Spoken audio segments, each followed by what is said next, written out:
It's the great thing about the chord progression is it's very simple, but it's also very hooky, and it's has kind of reminiscent of things you've heard of before, but it's like presented in a little bit of a new way. So that's kind of cool. So maybe we could just 1, 2, 3, 4 play the opening bit and then move to that verse. The record version is actually dropped down a half step, but we're just gonna play it in standard over here. So.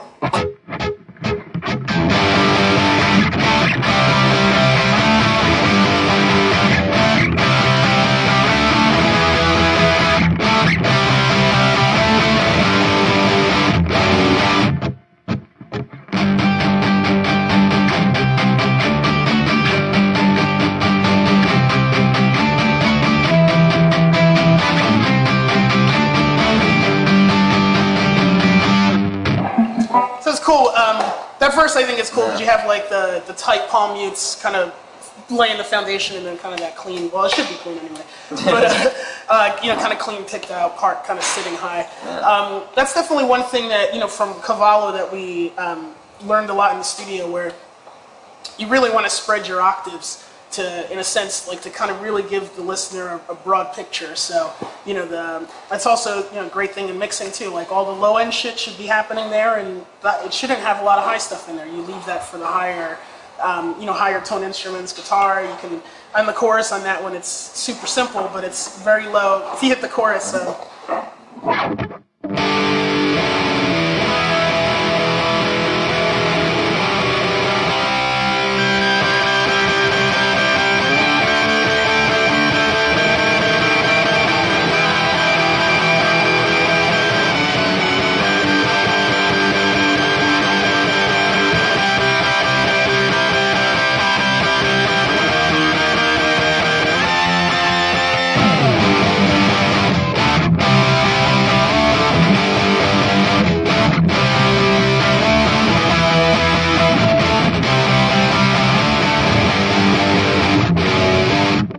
So that's like, a high note that's, you're not even really hearing it, but it's kind of dug in there in the mix to kind of spread out the octaves. A lot of times we're kind of doubling, or, when we're choosing to play those separate parts, it's kind of a little bit more choosy.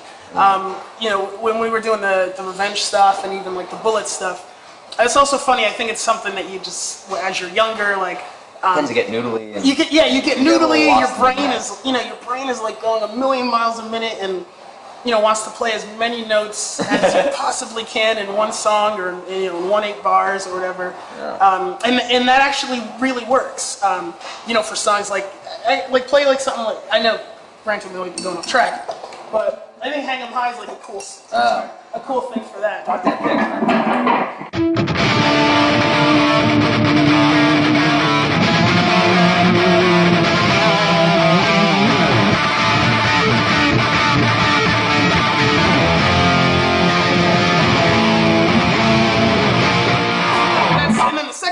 Take the second verse, completely different, as usual.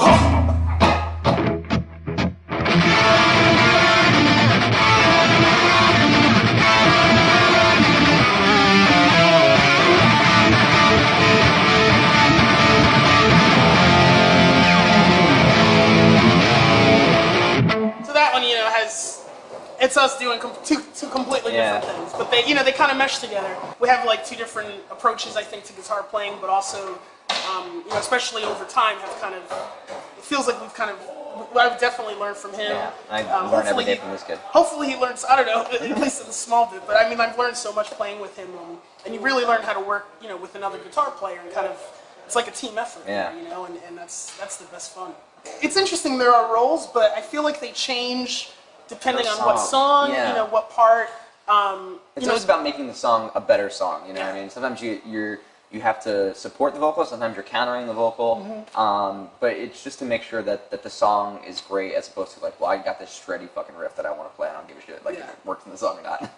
But you'll see elements too, like even on Danger Days, where it's like, like we're changing up second verses, which is something that we really like to do. Where like sometimes you'll get a fake out chorus, where that happens a lot on Revenge. We'll fake to the chorus and then kind of hold back, but songs like Destroy It.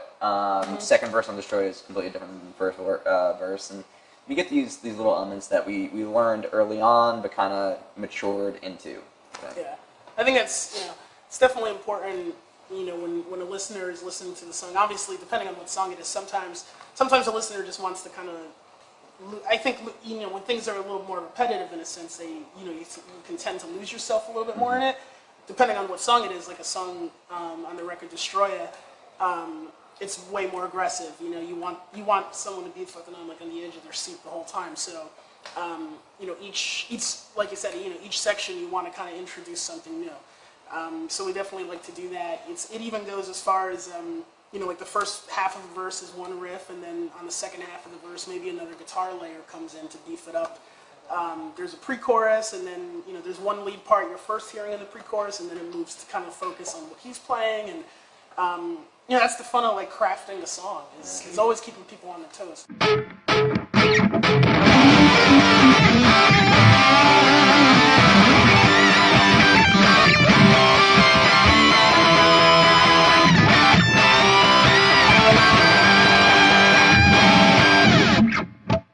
So there's, that's kind of exciting. Like on that song, I felt like doing like a little bit of Cars riff, which is this from, I think it might be from My Sharona or something.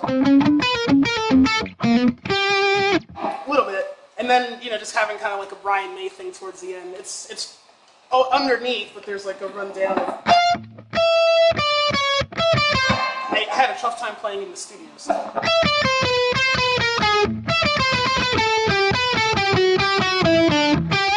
Something like that. There's like a harmonized run underneath, so that's kind of like the Brian May little bit. So.